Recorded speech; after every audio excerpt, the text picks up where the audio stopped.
പ്രിയപ്പെട്ടവരെ, എന്നോട് പരാതി പറയുന്നവരിൽ കുറേയധികം പേർ പറയുന്ന പ്രധാനപ്പെട്ട കാര്യം എന്താണെന്നറിയാമോ? ഞാൻ ഒരുപാട് പ്രാർത്ഥിക്കുന്നുണ്ട്, ഒരുപാട് മന്ത്രങ്ങൾ ജപിക്കുന്നുണ്ട്, പക്ഷേ ഈശ്വര കടാക്ഷം എനിക്ക് കിട്ടുന്നില്ല. എത്ര തൊഴുതിട്ടും ദൈവാധീനം കൈവരുന്നില്ല. എന്തുകൊണ്ടാണ് ഇങ്ങനെ സംഭവിക്കുന്നത്? ഞാൻ എന്ത് ചെയ്യണം എന്നുള്ള രീതിയിലാണ് ഈ ചോദ്യങ്ങൾ വരിക.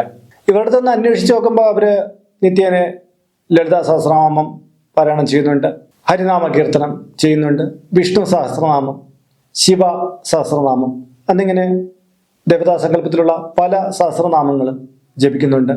സന്ധ്യാവന്ദനാദി മന്ത്രങ്ങൾ ജപിക്കുന്നുണ്ട്, മൃത്യുഞ്ജയ മന്ത്രം, സുദർശന മന്ത്രം അങ്ങനെയുള്ള ജപിക്കുന്നുണ്ട്, ഒരുപാട് കീർത്തനങ്ങൾ പാടുന്നുണ്ട്.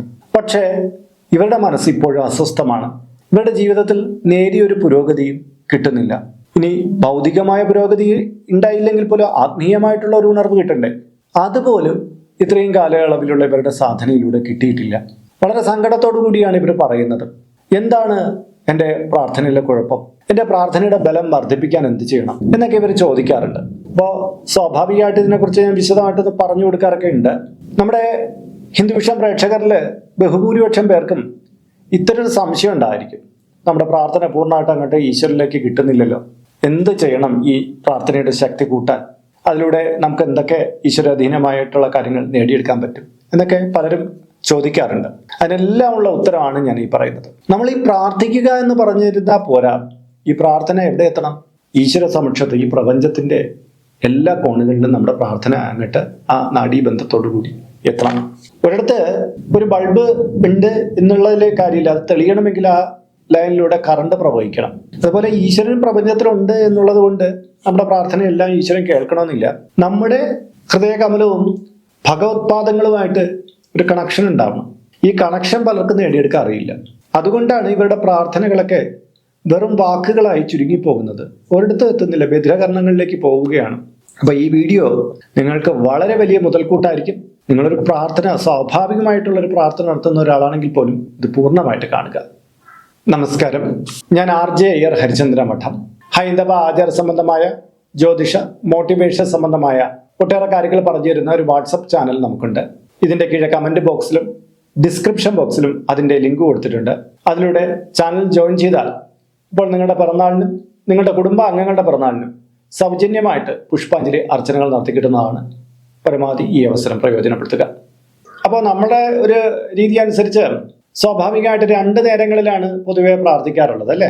ഒന്ന് രാവിലെ വിളക്ക് തെളിയിച്ച് പ്രാർത്ഥിക്കും. രണ്ടാമത് സന്ധ്യാദീപാരാധന ഒക്കെ നടക്കുന്ന സന്ധ്യാസമയത്തുള്ള ദീപക്കാഴ്ചയിൽ നമ്മൾ പ്രാർത്ഥിക്കും. ഇനി ക്ഷേത്രത്തിൽ ചെന്ന് നിന്ന് പ്രാർത്ഥിക്കുന്നവരുണ്ട്. രാവിലെ എഴുന്നേറ്റ ഉടനെ ഭൂമി വന്ദനാദി പ്രാർത്ഥനകൾ നടത്തുന്നവരുണ്ട്. ഇനി കിടന്നുറങ്ങാൻ നേരത്ത് പ്രാർത്ഥിക്കുന്നവരുണ്ട്. എങ്കിലും ദീർഘമായിട്ടുള്ള നമ്മുടെ പ്രാർത്ഥനകൾ വരുന്നത് ബഹുഭൂരിപക്ഷവും നമ്മൾ വിളക്ക് തെളിയിച്ചിരുന്ന് പ്രാർത്ഥിക്കുമ്പോഴാണല്ലോ. അപ്പൊ ഈ പ്രാർത്ഥനാ സമയത്ത് നമ്മൾ ഏകാഗ്രമായിട്ട് പ്രാർത്ഥിക്കുമ്പോഴാണ് ഞാൻ നേരത്തെ പറഞ്ഞതുപോലെ ആ ഭഗവത് സങ്കല്പത്തിന്റെ കാൽപാദങ്ങളിലേക്ക് നമ്മുടെ ഹൃദയത്തിൽ നിന്നുള്ള ആ കണക്ഷൻ കിട്ടുക. അതിന് നമ്മൾ ചില ചിട്ടവട്ടങ്ങൾ പാലിക്കുന്നത് നന്നായിരിക്കും. ആദ്യം അതിനെക്കുറിച്ച് ലഘുവായിട്ടൊന്ന് പറയാം. അതായത് നമ്മൾ വയറ് വീർപ്പിച്ചു കൊണ്ടുവന്നിരുന്ന് പ്രാർത്ഥിക്കാതിരിക്കാൻ പരമാവധി ശ്രദ്ധിക്കണം.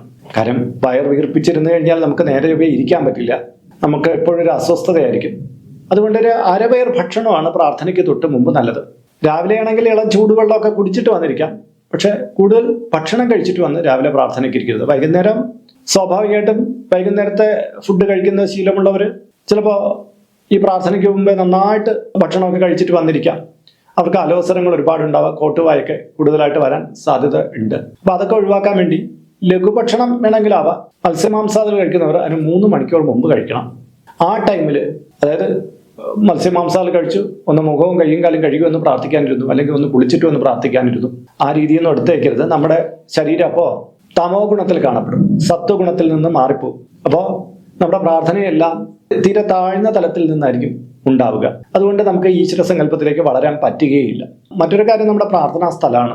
നമുക്കൊരു പൂജാമുറി പ്രാർത്ഥിക്കാനുണ്ടെങ്കിൽ ഏറെ ഉത്തമമാണ്. അതെന്തെന്ന് വെച്ചാൽ നമുക്ക് സ്വസ്ഥമായിട്ടിരുന്ന് വലിയ ശല്യങ്ങളൊന്നും ഇല്ലാതെ പ്രാർത്ഥിക്കാം. വൈകുന്നേര സമയത്തൊക്കെ ഈ TV-യുടെയും മറ്റൊക്കെ ബഹളം ഉണ്ടാവും. പരമാവധി അതൊക്കെ ഒന്ന് ഓഫാക്കിയിട്ട് ഇരുന്ന് പ്രാർത്ഥിക്കുന്നത് നന്നാണ്.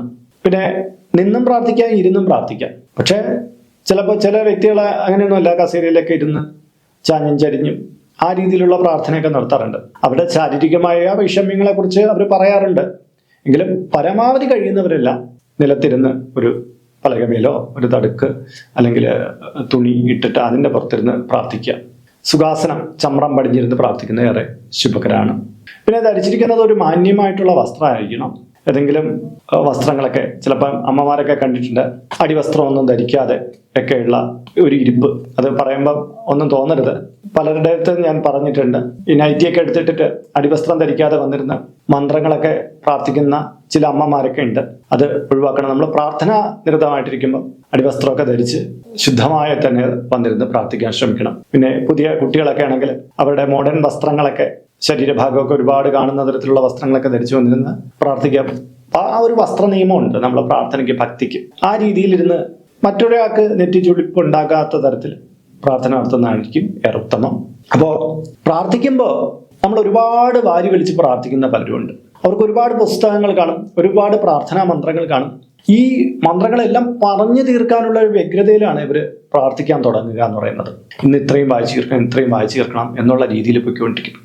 ചിലപ്പോൾ 1 മണിക്കൂർ, 1.5 മണിക്കൂർ എന്നുള്ള രീതിയിൽ പോകുന്നവരുണ്ട്. എന്നാൽ 10-15 മിനിറ്റിനുള്ളിൽ തന്നെ പ്രാർത്ഥന തീർക്കണമെന്നുള്ളവരുണ്ട്. 2-3 മിനിറ്റ് മാത്രം ലഭിക്കുന്നവരുണ്ട്. ഇങ്ങനെ പലതരത്തിലുണ്ട് പ്രാർത്ഥിക്കുന്നവർ.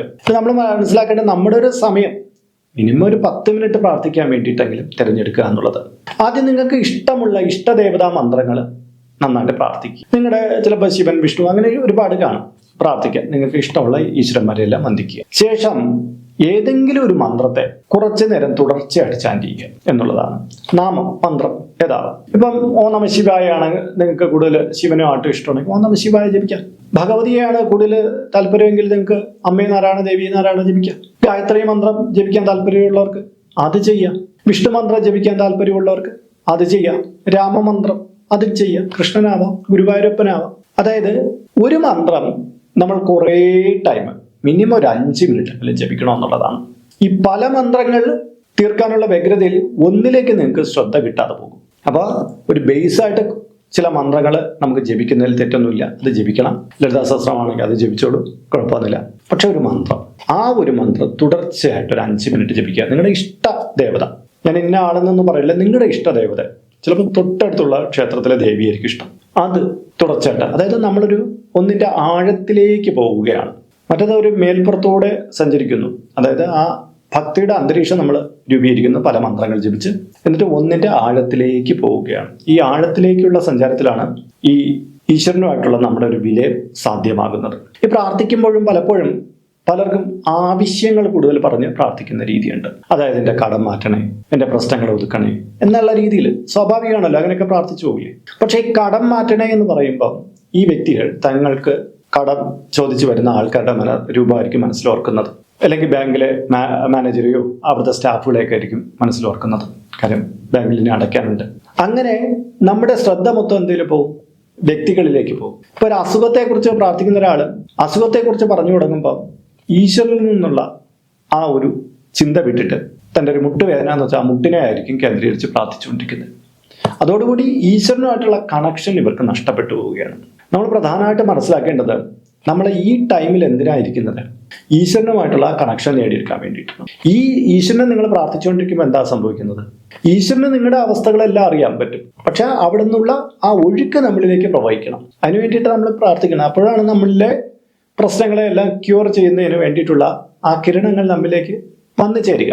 പക്ഷെ നിങ്ങൾ ഈ കണക്ഷൻ ഇടാതെ നിങ്ങൾ എപ്പോഴും ചിന്തിക്കും പോലെ നിങ്ങളുടെ ദുഃഖത്തെക്കുറിച്ചും നിങ്ങളുടെ സാമ്പത്തിക പ്രയാസങ്ങളെക്കുറിച്ചും നിങ്ങളുടെ അസുഖത്തെക്കുറിച്ചും അല്ലെങ്കിൽ കുടുംബത്തിലുള്ള പ്രശ്നങ്ങളെക്കുറിച്ചും മാത്രം ചിന്തിച്ചുകൊണ്ടിരിക്കുമ്പോൾ നിങ്ങളുടെ ചിന്ത ഉള്ളിൻ്റെ ഉള്ളിൽ നിന്ന് ഈശ്വരനിൽ നിന്ന് അകന്നു പോവുകയാണ്. സാധാരണ സമയത്ത് ചിന്തിക്കുന്ന ഒരു ചിന്താതല ആയിപ്പോ നിങ്ങളുടേത്. ഈശ്വരീയമായ ഒരു അളവിലേക്ക് നിങ്ങൾക്ക് ഉയരാൻ പറ്റില്ല.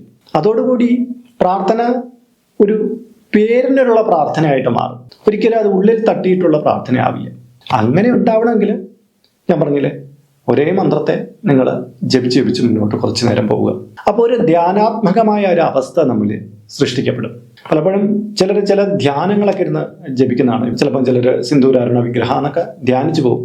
ആരെങ്കിലും ദേവിയെ അതിൽ പറയുന്ന രീതിയിൽ കണ്ടിട്ടുണ്ട്, ധ്യാനിക്കുന്നതൊക്കെ ഉണ്ട്. പക്ഷെ അതൊരു 90% പേരും കാണില്ല. 10% പേര് മാത്രം ആ ദേവിയുടെ സ്വരൂപത്തെക്കുറിച്ച് കാണും. അതുപോലെ തന്നെ ശിവ ധ്യാനങ്ങൾ, വിഷ്ണു ധ്യാനം, അങ്ങനെ ഏത് ചെയ്യുമ്പോഴും അവർ ആ വരികളിലൂടെ കടന്നു പോകുന്നതല്ലാതെ അതിൽ ഉൾക്കൊണ്ടിരിക്കുന്ന അർത്ഥതലത്തിലൂടെ പോയി ധ്യാനിക്കാൻ കഴിയാതെ പോകും. എന്നാൽ ഒരാള് എൻ്റെ കൃഷ്ണ എൻ്റെ കൃഷ്ണ എൻ്റെ കൃഷ്ണ എന്ന് ജപിച്ചുകൊണ്ടിരിക്കുകയാണെന്ന് വെച്ചാൽ വെറുതെ മന്ത്രമൊന്നുമല്ല, കൃഷ്ണ കൃഷ്ണ എന്ന് ജപിച്ചുകൊണ്ടിരിക്കുക ഈ ആളിന് ഉള്ളില് പതിയെ ഒരു ധ്യാനം വരികയാണ്. ഓടക്കുഴലെ എന്തിയിരിക്കുന്ന കൃഷ്ണൻ, കാലികളെ മേച്ച് കിടക്കുന്ന കൃഷ്ണൻ, പുഞ്ചിരിച്ചിരിക്കുന്ന കൃഷ്ണൻ, അങ്ങനെ ആ ആള് കണ്ടിട്ടുള്ള പല ചിത്രങ്ങളിലൂടെ അറിഞ്ഞിട്ടുള്ള ആ കൃഷ്ണന്റെ സ്വരൂപം ഇങ്ങനെ ഉള്ളിൽ വരികയാണ്. അതായത് ഒരു ധ്യാനാത്മകമായ അവസ്ഥയിലേക്ക് ഇയാൾ സ്വയം വഴുതി വീഴുന്നു. അയാളുടെ ഉള്ളിൽ കൃഷ്ണൻ എന്ന് പറയുന്ന സ്വരൂപത്തിന്റെ പല വിധത്തിലുള്ള ആ രൂപങ്ങളിൽ കിട്ടുന്നു. എന്നിട്ട് അയാളുടെ മനസ്സ് തന്നെ അതിൽ ഏറ്റവും പ്രധാനപ്പെട്ട ഒരു രൂപത്തിലേക്ക് ഉറയ്ക്കും. അവിടെ വീണ്ടും കൃഷ്ണ കൃഷ്ണ എന്ന് ഇയാൾ ധ്യാനിച്ചും കൊണ്ടിരിക്കും. അതുപോലെ തന്നെ ശിവനെ, കൈലാസത്തിലിരിക്കുന്ന ശിവനായിരിക്കാം, പാർവതി സമേതനായിട്ടിരിക്കുന്ന ശിവനായിരിക്കാം. ശിവനെ ധ്യാനിച്ചു തുടങ്ങുമ്പോൾ ഓട്ടോമാറ്റിക്കലി അദ്ദേഹം ആ ഒരു അവസ്ഥയിലേക്ക് എത്തുകയാണ്. ധ്യാനത്തിന് നമ്മൾ പല രീതികളുണ്ട്. നമ്മുടെ ശ്വാസത്തെ നിയന്ത്രിക്കുക, ഒരു മെഡിറ്റേഷൻ ലെവലിലേക്ക് വരിക, അങ്ങനെയൊക്കെ ശാസ്ത്രീയമായ രീതിയിൽ നമുക്ക് ധ്യാനത്തെ പഠിക്കാൻ പറ്റും. എന്നാൽ സ്വാഭാവികമായിട്ട് ദൈവത്തെ കൈകൂപ്പി തൊഴാൻ പോകുന്ന ഒരാൾക്ക് ഈ ശാസ്ത്രീയമായിട്ടുള്ള അഭ്യാസങ്ങളൊക്കെ വളരെ കുറവായിരിക്കും. ഇത് എന്നും കുറവായിരിക്കണമെന്നില്ല. ഒരു സനാതന ധർമ്മത്തിലൂടെ പോകുന്ന ഒരാൾ ശാസ്ത്രീയമായ രീതിയിൽ അഭ്യസിക്കുന്നത് നല്ലത് തന്നെയാണ്. എങ്കിൽ അയാൾക്ക് കൂടുതലായിട്ടുള്ള ഊർജ്ജത്തെ ശേഖരിക്കാൻ പറ്റും. അത് വേണം. പക്ഷെ ഇപ്പൊ തൽക്കാലം അതിന് കഴിയാത്തവരെ ഈ രീതിയിൽ ധ്യാനിച്ച് മുന്നോട്ട് പോവുക എന്നുള്ളതാണ്. ഇതിവരുടെ ആ ജപത്തിന്റെ പവറിനെ കൂട്ടും. അതായത് തൊട്ടു മുമ്പേ ഇവർ ജപിച്ചുകൊണ്ടിരിക്കുന്ന അതേ മന്ത്രങ്ങൾ തന്നെയാണ്. പക്ഷെ ഇപ്പോൾ ഈ ഏകാഗ്രതയിലേക്ക് നമ്മൾ വന്നപ്പോൾ എന്ത് പറ്റി? അതേ മന്ത്രങ്ങൾക്ക് ഇരട്ടി പവർ കിട്ടി. അത്രേ ഉള്ളൂ. മന്ത്രങ്ങളും അവിടെ മാറിയിട്ടില്ല, വ്യക്തിയും മാറിയിട്ടില്ല. പക്ഷെ അയാളുടെ ആ രീതി ഒന്ന് മാറ്റിയപ്പോൾ അദ്ദേഹത്തിന്റെ ജപത്തിന് ശക്തി കൂടി. അദ്ദേഹം എന്ത് ചെയ്യുന്നു? പ്രാർത്ഥനാ വേളയിൽ ആരെയാണോ പ്രാർത്ഥിക്കുന്നത് ആ ആളെ മാത്രം ശ്രദ്ധിക്കുന്നു. മറ്റത് വിവിധങ്ങളായ വിഷയങ്ങളെ ശ്രദ്ധിച്ചുകൊണ്ടിരുന്നു. അതെല്ലാം മാറി, ഏകാഗ്രത കിട്ടി. അതോടുകൂടി അയാളിലേക്ക് ഈശ്വരാധീനം ഒഴുകിയെത്തി. പറഞ്ഞു വരുമ്പോൾ ഇത് വളരെ സിമ്പിളാണ്. പക്ഷെ മനസ്സിനെ അടക്കാൻ കുറച്ച് പാടാണ്. അതുകൊണ്ട് ഞാൻ വീണ്ടും പറയുന്നു, നിങ്ങൾ സിമ്പിളായിട്ടുള്ള ഒരു മന്ത്രം തുടർച്ചയായിട്ട് 5-10 മിനിറ്റ് നിങ്ങൾ ഇങ്ങനെ ജപിച്ചുകൊണ്ടിരിക്കുക. ഇപ്പോൾ ഓം നമ ശിവായ, ഓം നമ ശിവായ, ഓം നമ ശിവായ എന്ന് മാത്രം ഒരാൾ ജപിച്ചുകൊണ്ടിരിക്കുകയാണെങ്കിൽ സങ്കല്പിച്ചോളൂ, പതിയെ അദ്ദേഹത്തിന് ആ ശിവന്റെ രൂപം കിട്ടും. ചിലപ്പോൾ ഇന്ന് കിട്ടിയില്ലെങ്കിൽ നാളെ കിട്ടും, മറ്റന്നാൾ കിട്ടും. പതിയെ അയാൾക്ക് ആ ചൈതന്യത്തെ നേരിട്ട് കാണാൻ പറ്റും. ഇത്രയും നാള് ഇദ്ദേഹം പല പല മന്ത്രങ്ങൾ, കൊടൂരമായ ചില മന്ത്രങ്ങൾ പോലും ചിലർ എഴുതിയെടുത്ത് ജപിക്കുന്നതാണ്. ഏതെങ്കിലും മാഗസിനിൽ വന്ന, ഒരു യൂട്യൂബ് ചാനൽ വന്നതെന്നും പറഞ്ഞ്. പക്ഷെ ഇതെന്താണ് ഏതാണെന്ന് ഇവർക്ക് അറിയില്ല. അതോടുകൂടി ഈ ഗുണം എന്ന് പറയുന്ന കാര്യം ഇവർക്ക് കിട്ടുന്നില്ല. ജപം എന്ന് പറയുന്ന കാര്യം ഇവർ നടത്തുന്നുണ്ട്. അതായത് ഒരാൾ ഭക്ഷണം കഴിക്കുന്നു, ഭക്ഷണം അയാളുടെ ശരീരത്തിൽ പിടിക്കുന്നില്ല എന്നുള്ളതുപോലെ. അതുകൊണ്ട് തന്നെ ഞാൻ ഈ പറഞ്ഞ മെത്തേഡുകളിലൂടെ, വളരെ സിമ്പിൾ അല്ലേ ഞാൻ പറഞ്ഞത്, നിങ്ങൾ കടന്നു പോകാമെങ്കിൽ നിങ്ങളുടെ ജീവിതത്തിൽ വലിയൊരു മാറ്റം സംഭവിക്കും. പിന്നെ നമ്മളെപ്പോഴും ജപിക്കുന്ന ഒരു ടൈമിന് പ്രാധാന്യം കൊടുക്കണം. ഇപ്പൊ രാവിലെ ഇപ്പോൾ ഒരാള് 6 മണിക്കാണ് ജപിക്കുന്നതെന്ന്, എന്ന് 6 മണിക്ക് ജപിക്കാൻ ശ്രമിക്കണം. ഇന്ന് 5:30, നാളെ 6 മണിക്ക്, അടുത്ത ദിവസം 7:30 എന്നുള്ള രീതിയിൽ സമയക്രമം മാറ്റരുത്. അതായത് ഉച്ചയ്ക്ക് 1 മണിക്ക് ഊണ് കഴിച്ച് ശീലമുള്ള ഒരാൾക്ക് കൃത്യം 1 മണിയാകുമ്പോൾ വിശപ്പ് വരും, ഇല്ലേ? അത് നമ്മുടെ ബോഡി അങ്ങനെ തരപ്പെടുന്നതാണ്. 4 മണിക്കൊരു ചായ കുടിക്കുന്ന ശീലമുള്ള ഒരാൾക്ക് 4 മണിയാകുമ്പോൾ ചായ കുടിക്കണമെന്ന് തോന്നലുണ്ടാകും. ഇതുപോലെ തന്നെ നമ്മൾ കൃത്യമായ ഒരു സമയത്താണ് ജപിക്കുന്നത്. ഇത് ജപത്തിന്റെ സമയമാണെന്ന് ശരീരത്തിന് അറിയാം. മനസ്സും ശരീരവും അതിനനുസരിച്ചൊരു പാകത വരും. അപ്പോൾ നമ്മുടെ ജപത്തിൽ ചെന്നിരിക്കുന്ന സമയത്ത് തന്നെ നമുക്ക് നെറ്റും ആ ഗുണങ്ങളെല്ലാം നമ്മുടെ ശരീരത്തിൽ തനിയെ അത് പ്രൊഡ്യൂസ് ചെയ്തോളും. നമുക്ക് എളുപ്പം നമ്മുടെ പ്രാർത്ഥനകളിലേക്ക് കടക്കാൻ പറ്റും. വൈകുന്നേരം ആയാലും അതേപോലെ തന്നെയാണ്. ഒരു കൃത്യസമയം പാലിച്ച് നമ്മൾ ജപിക്കുക എന്നുള്ളതാണ്. ജപിക്കുമ്പോൾ കൃത്യമായിട്ട് മനസ്സിനെ ഒന്ന് പരിചയപ്പെടുത്തണം. വേണ്ടാത്ത മേഖലകളിൽ കറങ്ങി തിരിയാതിരിക്കാൻ നമ്മൾ എന്ത് ചെയ്യണം? നമ്മുടെ ജപത്തിൽ ശ്രദ്ധ കൊടുത്താൽ മതി. വിഷയങ്ങളിൽ, അതായത് നമുക്കുണ്ടാകുന്ന പ്രശ്നങ്ങളിലാണ് നമ്മൾ ശ്രദ്ധ കൊടുത്തുകൊണ്ടിരിക്കുന്നത്. നമ്മൾ ഈശ്വരനായിട്ടുള്ള ബന്ധം കട്ട് ചെയ്യുകയാണ്. പലപ്പോഴും നമ്മുടെ വിഷയങ്ങളിൽ തന്നെ നമ്മൾ കുടുങ്ങിക്കിടക്കും. അതാണ് ഞാൻ ആദ്യം സൂചിപ്പിച്ചത്. ഇനി മുതൽ നിങ്ങൾ ധ്യാനിക്കുമ്പോൾ ആരെയാണ് ധ്യാനിക്കുന്നത്? നിങ്ങളുടെ ഇഷ്ടദൈവത്തെ അങ്ങ് തുടർച്ചയായിട്ട് ധ്യാനിച്ച് വെക്കുകയുള്ളൂ. ഇന്ന മന്ത്രമൊന്നും ഞാൻ ഇവിടെ പറയാത്ത കാര്യം എന്താണ്? നിങ്ങളുടെ കയ്യിലിരിക്കുന്ന മന്ത്രങ്ങളെല്ലാം പവിത്രമാണ്, വളരെ പവർഫുള്ളാണ്. നിങ്ങൾ ജപിക്കുന്ന ഓരോ മന്ത്രത്തിനും അതുല്യമായിട്ടുള്ള ഗുണങ്ങളുണ്ട്.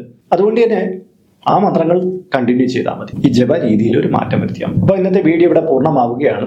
ഇതുമായി ബന്ധപ്പെട്ട് നിങ്ങളുടെ അഭിപ്രായങ്ങൾ, നിർദ്ദേശങ്ങൾ എൻ്റെ കീഴെ കമന്റ് ബോക്സിൽ രേഖപ്പെടുത്തുക. ഇതിൽ കാണുന്നത് എൻ്റെ വാട്സപ്പ് നമ്പറാണ്. ജ്യോതിഷ സംബന്ധമായത്, പൂജാ സംബന്ധമായതുമായ അപ്പോയിൻമെന്റിന് വേണ്ടിയിട്ടാണ് നൽകിയിരിക്കുന്നത്. നേരിട്ട് വിളിച്ചു കഴിഞ്ഞാൽ കിട്ടുകയില്ല. നിങ്ങളുടെ പേര്, നിങ്ങളുടെ സ്ഥലം ഇവ രേഖപ്പെടുത്തി വാട്സപ്പിലൂടെ മെസ്സേജ് ചെയ്യുക. അപ്പോൾ അഡ്മിൻ ഒരു മാർഗ്ഗനിർദ്ദേശം അയച്ചു നൽകുന്നതാണ്. ആ മാർഗ്ഗനിർദ്ദേശം അനുസരിച്ച് അപ്പോയിൻമെന്റ് എടുത്തിട്ട് വിളിക്കാവുന്നതാണ്. നമ്മളിപ്പോൾ ഒരു സ്റ്റോർ യൂട്യൂബിൽ ആരംഭിച്ചിട്ടുണ്ട്. ഹൈന്ദവ ധർമ്മം അനുസരിച്ച് ജീവിക്കുന്നവർക്ക് പൂജാ കാര്യങ്ങളുമായിട്ട് ബന്ധപ്പെട്ട ചില കാര്യങ്ങളൊക്കെ മേടിക്കണമെന്നുണ്ടായിരിക്കും. അപ്പോൾ അങ്ങനെയുള്ള കാര്യങ്ങൾ നിങ്ങൾക്ക് ഓൺലൈനായിട്ട് എടുക്കാൻ പറ്റുന്ന ഒരു സ്റ്റോറാണിത്. താല്പര്യമുള്ളവർക്ക് അതിൽ പോയിട്ട് അതിൻ്റെ വിലയൊക്കെ നോക്കിയിട്ട് നിങ്ങൾക്ക് താല്പര്യമുണ്ടെങ്കിൽ അതിൽ നിന്ന് മേടിക്കാവുന്നതാണ്. ഇങ്ങനെ നോക്കിയാൽ മതിയാകും. അപ്പോൾ മറ്റൊരു വീഡിയോയിൽ മറ്റൊരു വിശേഷമായിട്ട് വീണ്ടും കണ്ടുമുട്ടും വരെ എല്ലാവർക്കും നമസ്കാരം. നിങ്ങളുടെ സ്വന്തം RJ ഹരിചന്ദന മഠം. നമസ്തേ.